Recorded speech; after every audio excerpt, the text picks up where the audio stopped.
So I can say with some certainty that we have seen a reversal in house price trends. Now, this is just in trends, and it doesn't mean it's going to continue this way.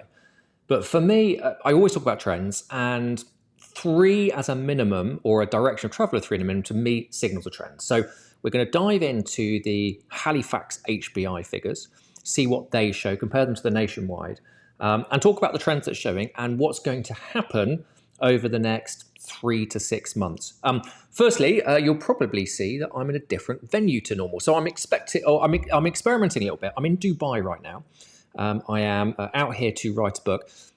Amazingly, woke up this morning and it was absolutely pelting it down with rain. So when I do sort of a major project, I need some time. I separate myself from what I say is like my traditional environment, get out, change of environment, generally somewhere that's more conducive for creative thinking. So I've come out to Dubai to get some sun, and it's been raining all day. But I thought because it's raining, I'd go live. I know it's Saturday back in the UK, Saturday here as well.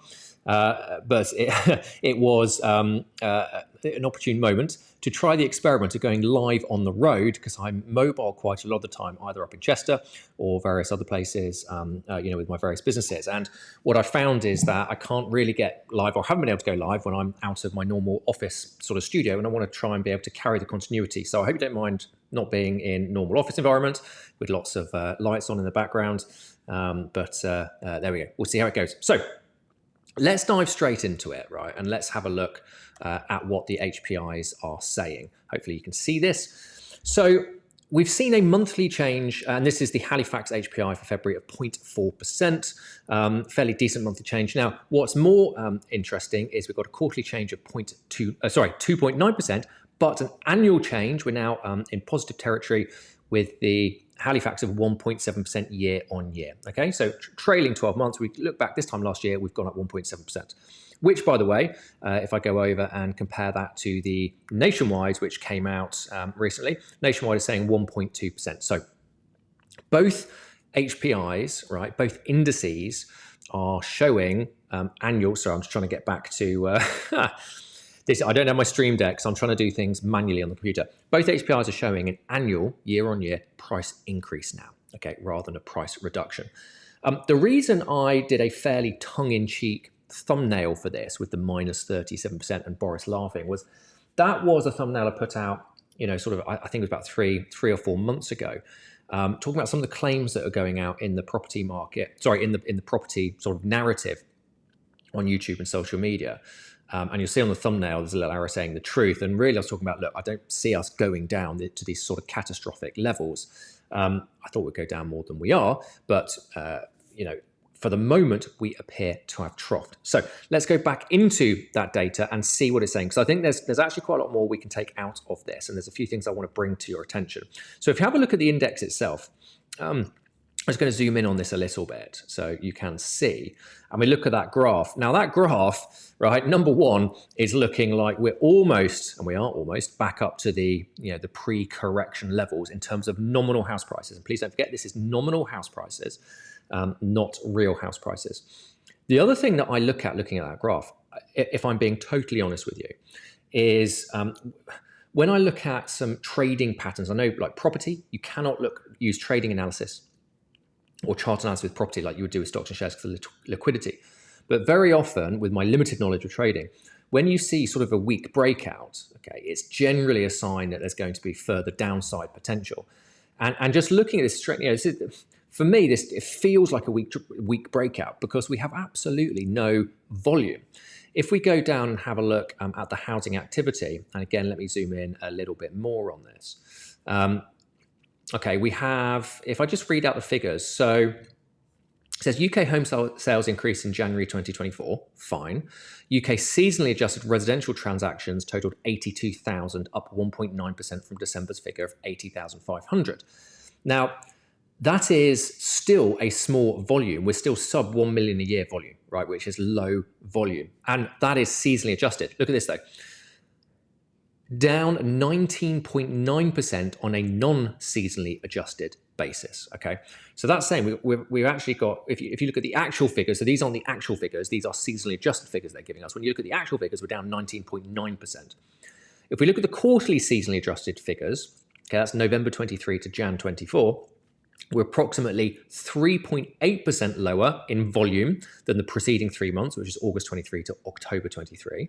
And then year-on-year seasonally adjusted transactions were 11.9% lower than January 23. Okay, so let's just let that sink in a little bit. Sorry, I keep pressing the wrong button because I have to come back to this screen to do this. Seasonally adjusted, pretty much volume 12% lower than January last year. Now, January last year, I think we were starting to recover and bounce back a little bit from the mini budget, but we're still seeing, we were talking about low volume already. So we are seeing this breakout on the indices of house prices going up, but the volume is still very low. Now, don't forget, we're looking at, the lag effect of these indices means we don't know exactly what's happening right now in March. But I think what we're seeing without a doubt is the HPIs being skewed by the low volume, being skewed by, we've probably got an average higher volume or transaction, house transaction volume going through, or not even going through, it's just mortgages being approved. I do think, and I'm going to look at the RICS residential survey in a bit, I do think we are seeing more liquidity coming into the market now. But to say that we are, in house price terms, almost back to the peak of 22, for me is a bit of a farce and a bit of an illusion. That's kind of, it's almost like a bull trap, isn't it, that might scupper people coming in. I can see a few comments coming in. By the way, what I'll do is always, as I go through this, let me just go through the data and I'll come back and speak about the comments. I've not got my multiple windows open today, so I can't actually go through. I can't read your comments as I'm going through this. But for me, it looks like a very weak breakout in terms of volume. Okay, I'd love to know what your thoughts are on this, by the way. Now, again, when we actually look at the narrative, let's just go back into the actual narrative that they're talking about. Let's go back to the Halifax. Sorry, before we do that, let's go to the Bank of England figures for the mortgage approvals. So the mortgages approved to finance house purchases increased in January by 7.2% to 55,227. Still way below historical standards. And year on year, the January figure was 40.2% above January 2023. So that's interesting. So we've got a drop off in sort of year on year on actual house sales going through, but we have got what is a substantially bigger tick up in mortgage data. So that for me is, sort of indicating some confusion in the stats. That doesn't really make complete sense to me. So we've got to sort of work that through logically. And I've only just read this about an hour ago, so I haven't come to a conclusion on that right now. But we've spoken, or I've spoken quite a lot over the fact that when we saw the swap rates come down in the second half of last year, that's going to increase affordability by allowing people to get into cheaper mortgages than they could do 6 months ago, which means they can borrow more. And we always said that's probably going to have a lag knock-on effect to house prices. Probably would see a bump in house prices in Q1 2024. That's exactly what we've seen. I also said that if Bank of England base rates, so central bank rates, don't continue to come down. Sorry, let me come off this screen so I can actually see you. I also said that if Bank of England base rates don't continue to come down, then those swap rates cannot continue going down forever, and so therefore are either going to level off or even start creeping up as that expectation of central bank rates coming down gets pushed further to the right. With the swap rates leveling off or going back up again, of course, that's going to feed back into mortgages. That means affordability is going to come down again, whilst we have more people coming off the cheap fixed rate debt, which probably means, when we go into Q2, Q3 of this year, we're going to see a sort of resumption of what I would consider to be the, probably very small nominal house price drops. And that's a narrative I've been talking about for a while, and I think I'm going to stick with that narrative. So I don't see anything else happening. I might be wrong. Things might completely take off. Some anecdotal sort of discussion points around this is, I've got a friend contact who is an analyst for commercial real estate. Now, I said last week that I've seen a lot more people coming into, or investors coming into, cash investors coming into that market. Now, he agrees, and he says the analysts kind of behind the closed doors are feeling that certainly in the UK, and the UK is a bit ahead of everybody else in terms of commercial, in terms of Europe. They feel the commercial real estate market has troughed and will now sort of stabilize, if not, start to come back up again when interest rates come down. So I think that's interesting when we relate it to the commercial market. But I've definitely seen a lot more entries by investors coming in. So talking about swap rates, let's go and have a look at the swap rates, not the swap rates. Let's have a look at mortgages where we are, because again, if we look here on the right hand side of this graph, you can see we've still got a very slight increase. Not huge amounts, but they're certainly not going down at the moment. The average mortgage rates are creeping up since last time we looked at this, by a factor of 0.03, 0.02%. So not massive, but they are creeping up, which I think again is reflecting the market's thinking that those interest rates, are going to be interest rate cuts are going to be pushed back a little bit. Be interesting to see what the next CPI print is. And then the other thing that I wanted to just talk through to see what's going on here is the last RICS survey. Now, this is Jan 24. I was expecting February to have been out by now, which is a little bit frustrating that it's not, but we'll just have to go through January's. And as soon as February's come out, I'll probably do another live. And I'm just going to zoom in on this and have a look at it.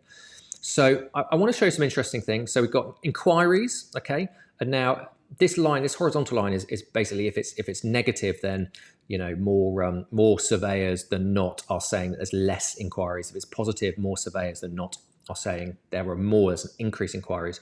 So for the first time beginning of 2022, we've now got a net increase, okay, in new buyer inquiries. We've got a net increase in new vendor instructions, quite a lot more. In terms of sales, we've now had a net increase in newly agreed sales. The national price expectations over the next 12 months are now positive, although the next 3 months are still slightly in the negative. We're seeing sales expectations in the next 12 months go up dramatically. So a lot of people are expecting, I would say, sort of 3 to 12 months that we're going to plateau and start coming up again. What else have we got to look through? We've got average sales per surveyor is on the rise. Still, a long way below, historical, but it's definitely on the rise. And interestingly, we're also seeing an increase of stock per surveyor coming up as well. So why am I going through all these? All of this to me reinforces the narrative that we are unfreezing as a property market. We're still way below historical trends and standards. And when you look at those actual sales figures, compare them on that, non-seasonally adjusted. But if we just do it on a seasonally adjusted, it's still down from last year. So on the increase, but still way down. I do want to just quickly talk about lettings as well, because we're starting to see a drop in tenant demand. Still way high, but drop in tenant demand. We're still seeing I would say a downtrend if we zoom out on new landlord instructions. So that's not going to help the lettings market much. And rent expectations are now starting to come down. So it does look like we've peaked in terms of that rent increase. Now, don't forget, this is increases rather than necessarily going to be like decreasing or anything like that. So we're still increasing, but probably at a lower rate.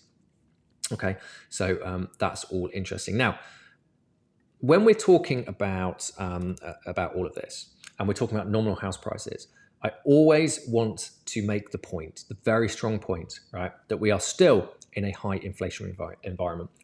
And when I say high, obviously it's not 11%, but we're still twice the target. We're still 4%. And the actual things that matter are probably way more than 4%. Let's face it, that 4% is probably a little bit of BS. So we're still in that high inflationary environment. Even though wage growth is cooling, we're still seeing strong wage growth. And this is probably one of the main reasons, I feel we're still in a macro tight labour market, even though some industries are more affected than others.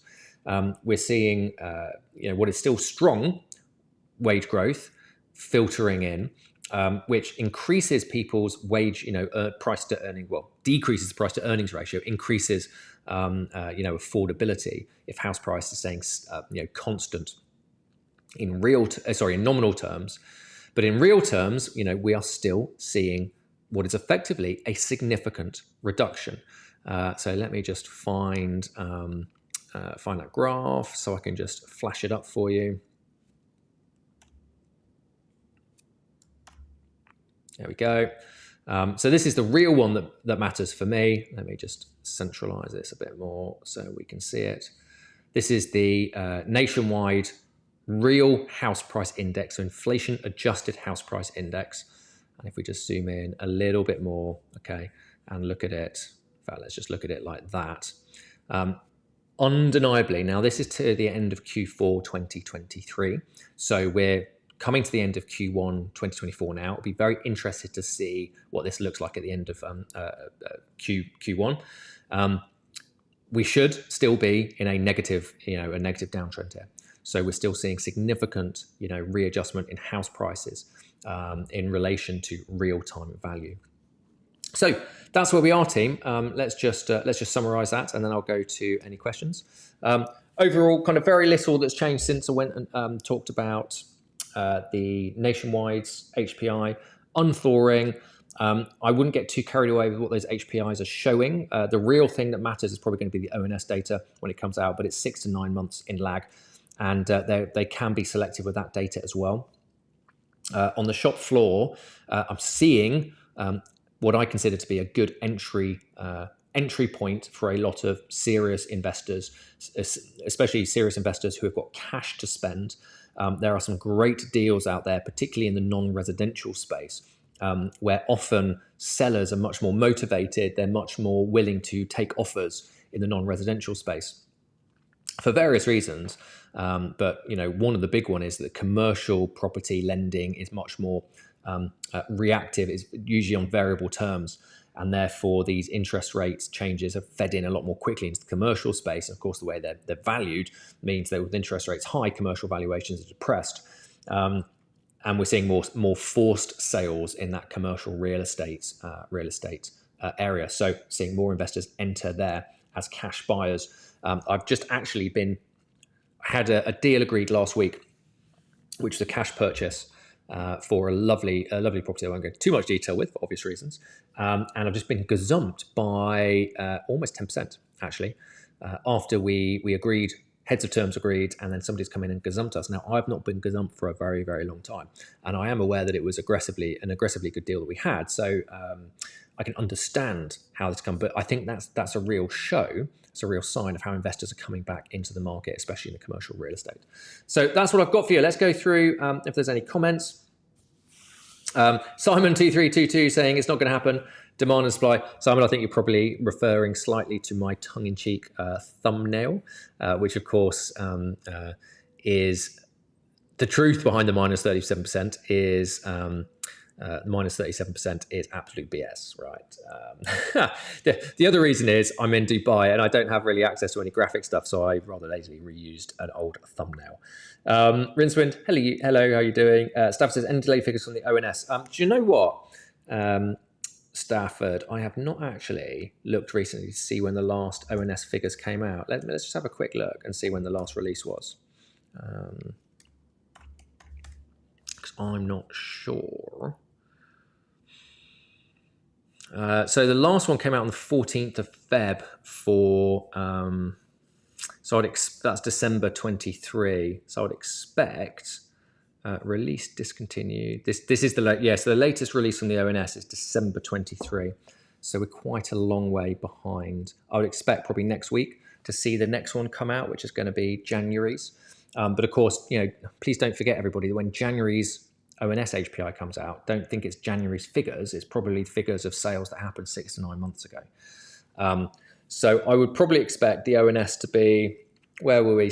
We might start to see that sort of increase trickle through into the ONS stuff.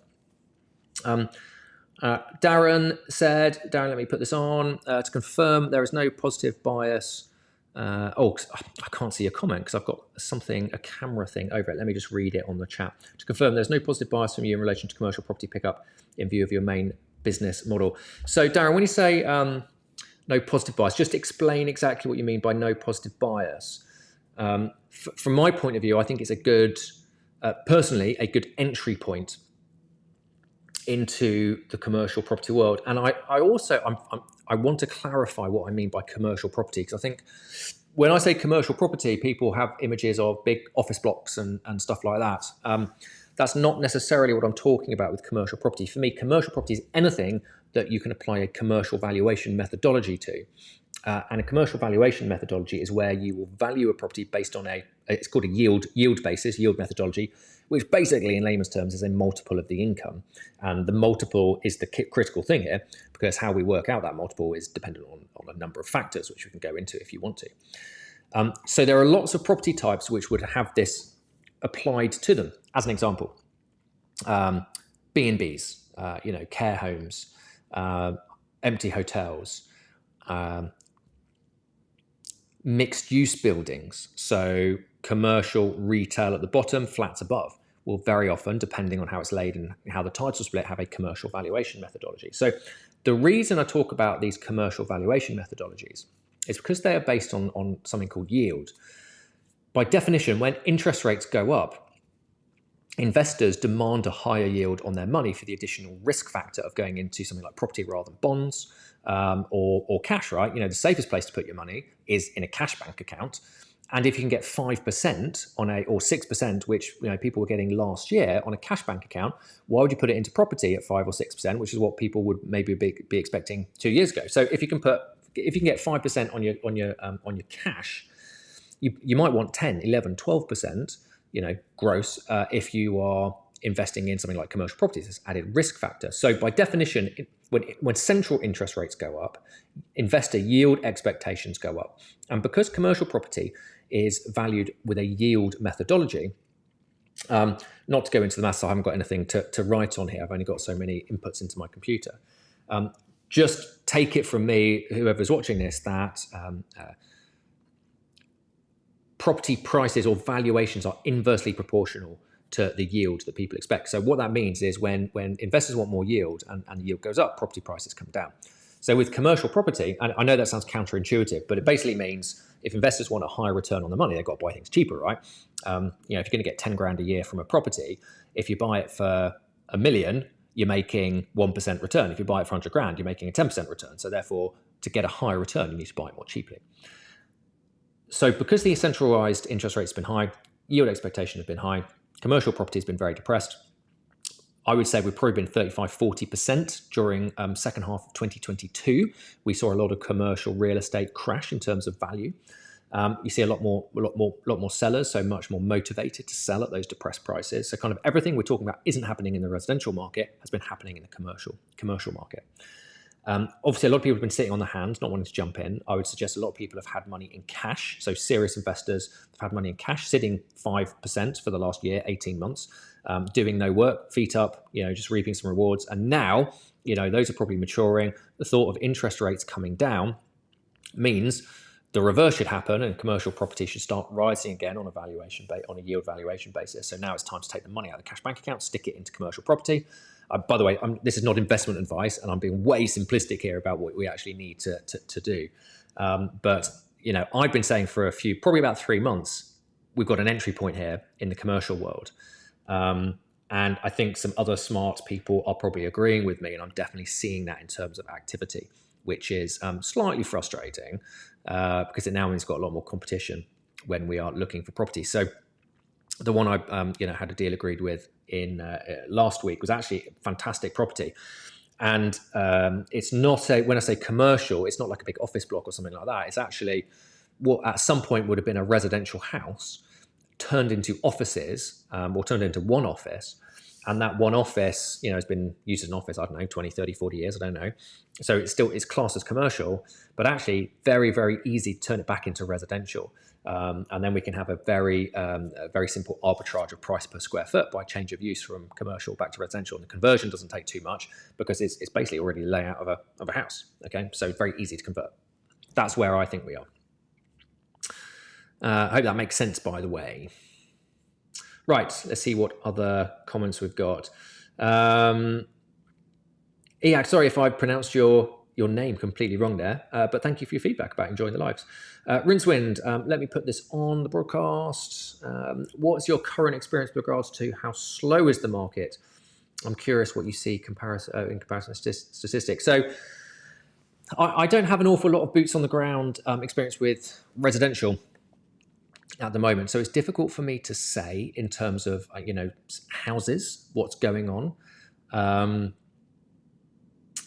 In terms of the commercial, probably just back up what I've just said, that it was super slow and now we're seeing that pick up. I do think residential will take a lot longer to unthaw because there's going to be less of that, sort of influx of investors getting really good deals like in the commercial space. Saying that, there's been so much chat over the last few days since the budget about the furnished holiday let thing. And, that bombshell, which was actually, I think it was quite a bombshell that was dropped into the budget about completely removing the furnished holiday let tax regime, I think it's going to be putting quite a lot of people into a tailspin. I've been doing quite a lot of reading up on it over the last few days as to the rationale behind it. And it does look something that I wasn't really aware of, that a lot of that tax regime was being abused, and it created loopholes for people with second homes. So especially the wealthy with second homes in places like, I don't know, just say Cornwall, Lake District, something like that. Because the definition of a furnished holiday let, you can still live in it yourself as an owner for up to 6 months, I believe it is. A lot of people were, living in it as a second home and then renting it out for the rest of the time on Airbnb or whatever, but then using a very favorable tax status. And one of the most favorable of those tax status or tax regimes is the BADR, Business Asset Disposal Relief. It used to be called Entrepreneurs Relief, where effectively, because furnished holiday let really in concept is a trading business, therefore it came under the umbrella of a trading business. There was a piece of, and this is just anecdote, I'm just saying this for interest's sake, to be honest, because I thought it was quite interesting. Confirmation from HMRC I saw last year that you could have lived in a house for 10 years, move out, stick it on as a short-term let for a couple of years, sell it, and still come under the umbrella of it being a furnished holiday let and benefit from BADR, which effectively gives you 10% capital gains tax on your gains rather than 28%, and that's now being reduced. So there's a loophole there that people were legitimately living in the houses, serious amount of capital increase, capital gain, moving out, short-term letting it for a few years, then selling it under BADR. And that would, probably save tens, if not in some cases, maybe even hundreds of thousands of capital gains tax. So I can actually see why they've done it. I think the problem with anything that they do is they just take a massive bloody sledgehammer, right, to the problem. And rather than actually do something that's sensible and try and close down the loophole, they put a sledgehammer on and basically put loads of small businesses out of business with their massive sledgehammer. So I'm just wondering if this is going to have to be rethought through, because I know I've got some clients who are quite involved in furnished holiday lets and have owned them for a long time, so they're in personal names, and will be absolutely sort of crunched by this tax regime. So I'm hoping there'll be clarification about if it is genuinely, a proper trading branded business, if there will be, that can still be put under the previous tax regime. The answer is I don't know. So that's really off topic, Rincewind. I do apologise about that. I would say, to answer your question, commercial picking up, resi probably still pretty slow, but I would imagine it will start to pick up as well. Or saying that, it might actually start to slow down when interest rates don't come down again. That follows logically. Regreen, how you doing? Let me just put this on. So the question is, let me put it back on. Regarding mortgage rates, do you envisage rates going up? Yeah, look, I think I don't know if you missed it, Regreen. Let me just put it back on. Get the right one. When we look at average mortgage rates at the moment, they are creeping up slightly. So I don't know if you meant central bank interest rates or if you meant mortgage rates, but because let's just see where the swap rate is right now.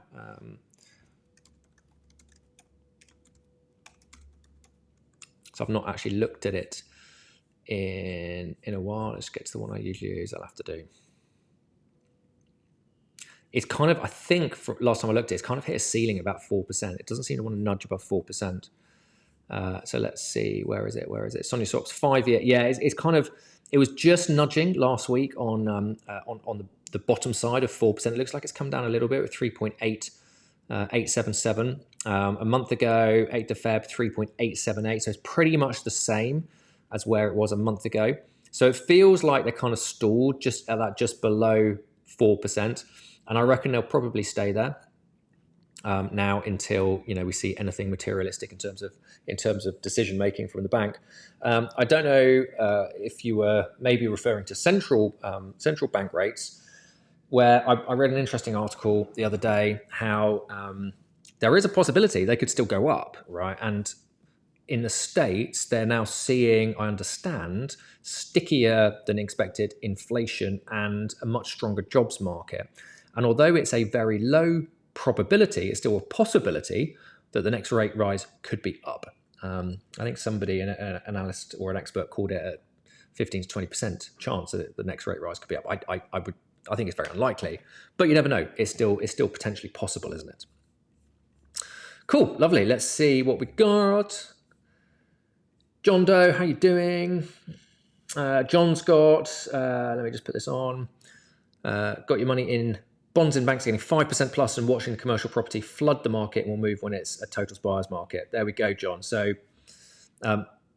please don't take me saying that the smart money is going back into property, into commercial property right now, saying you're not a smart person. I think it's going to be interesting to see if it goes. My personal view is it's pretty much troughed in terms of value. You're absolutely right that as it goes on longer, we're going to see more forced sales. I don't know whether it's a false dawn or not. I really felt since we've come back from Christmas. By the way, I've not stopped buying all the way through. I was buying last year. I didn't buy anything did I buy anything in 2022? I didn't. 2022, I didn't buy anything. 2023, we locked in a few really good deals. One we just finished off in Chester has been spectacularly good. If I'm totally honest with you. So I'm quite greedy when I invest in property. I class myself as an active property entrepreneur and therefore actively go out and force value appreciation. So always buy at a price that I know I can force the value appreciation to be able to lift up the value and recycle the majority of those funds out and then cash flow it. That's the whole strategic principle behind what I do and help my clients with. So I would say 2022, 2023 was dead. Nobody else was buying. And then January, it's like everybody's come back after Christmas and gone, now's the time to get in or start to get in the commercial real estate space. So it'll be interesting to see if it does go down anymore and how much appetite there is out there. The answer is I don't know, but as I said, I'm feeling pretty cheesed off that somebody gazumped me by almost 10%.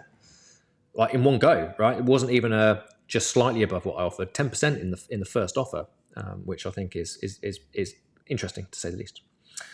Cool. Stafford. Oh, cancel. Sorry, I almost accidentally pressed a button that banned you there, John. Stafford says, for another day, how to work out cost to buy versus rent return on commercial property. That'd be good. Well, if you want to do that, I'm more than happy to do a sort of a how-to video tutorial.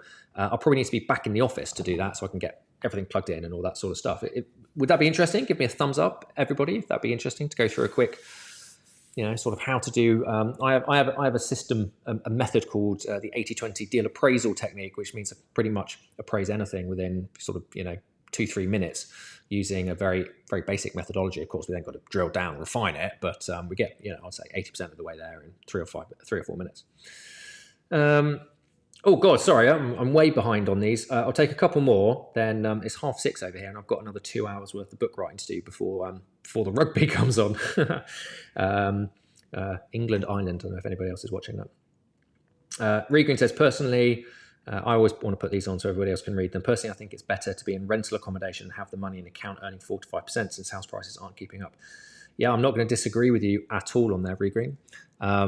If I'm honest, it's why I sold my house and my partner sold her house in 2022 summer. Yes, 2022 summer, we put houses on the market, sold them pretty much at the top of the market, and took the money out and have been in rental since. And we have split that money, and some has been in high interest savings accounts and others has been being reinvested into my property portfolio. So I'd never advise anybody to do that, their personal home.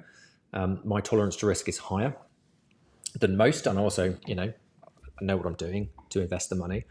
But yes, the returns we get from the money, exceeds the rent we're paying.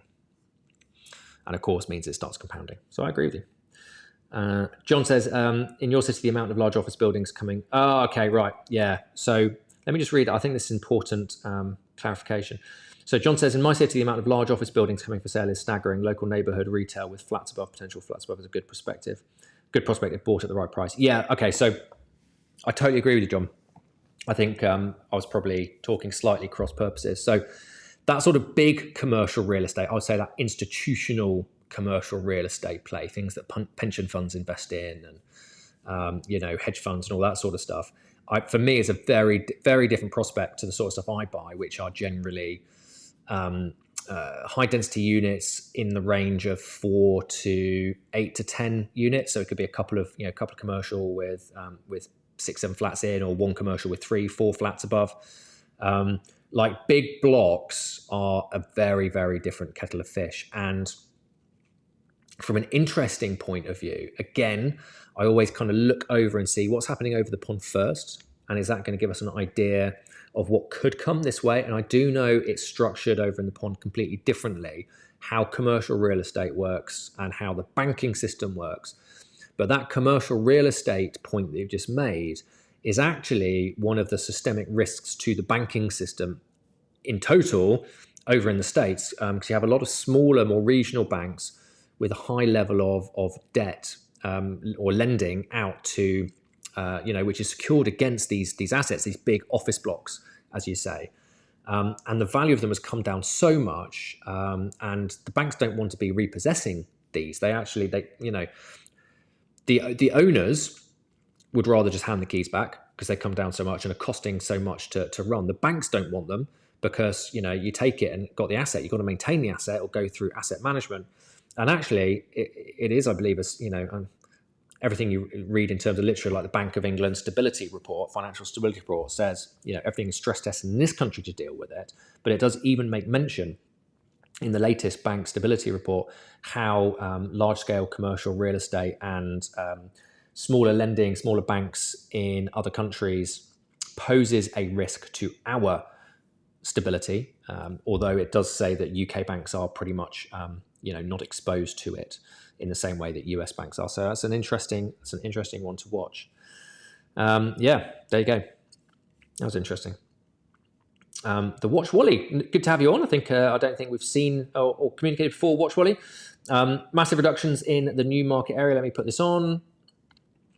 Property sticking and being reduced down to pre-COVID prices.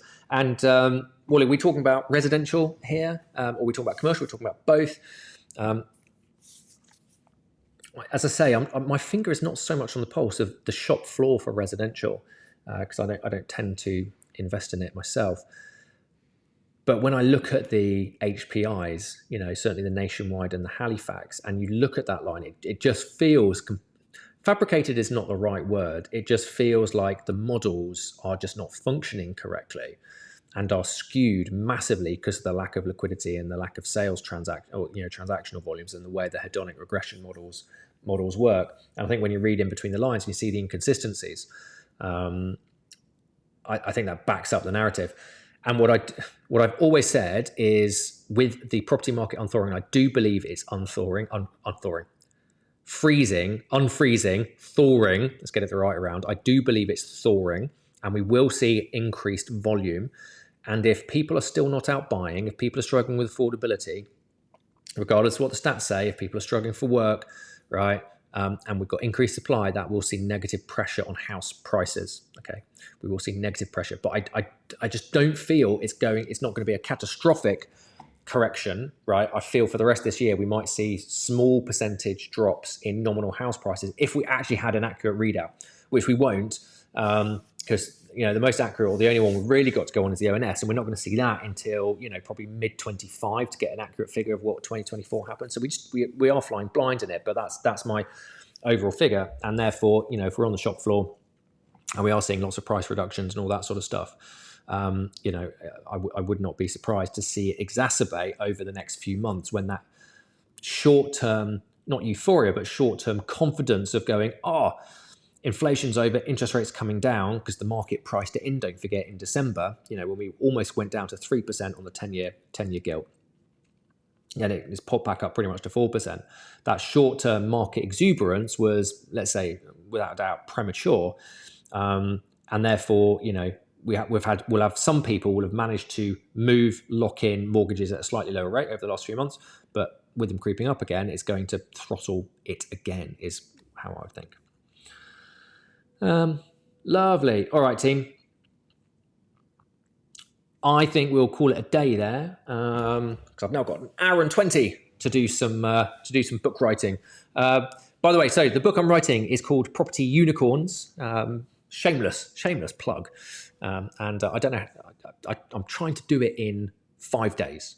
I think that might be ambitious to get it done. I'm trying to hit 60,000 words in 5 days, which might be ambitious, but we'll see. We'll see how we go. So it might be a few weeks after, but it will be launched hopefully, in April sometime. Be great to get it, copy out to you if anybody's interested in investing in this sort of stuff.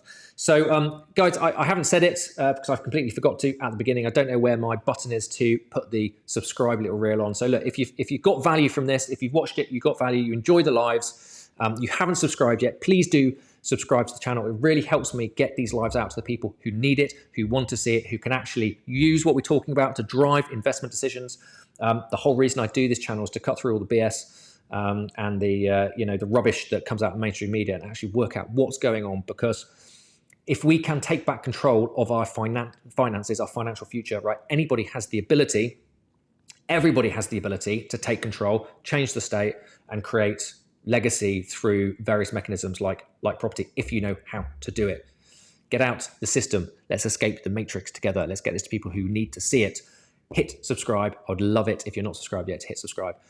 We're almost at 4,000 subscribers. I know it's small fry compared to lots of people, but I've only been going for a year. I really want to get to 5,000 by the end of the spring. So it'd be great if you could help me do that. Right, team. I'm going to sign off. It's been fun. Hopefully this all worked all right, and there weren't any interruptions through the hotel connection out in Dubai. I'll be back in next week, and I'll see you then. Have a good one, team.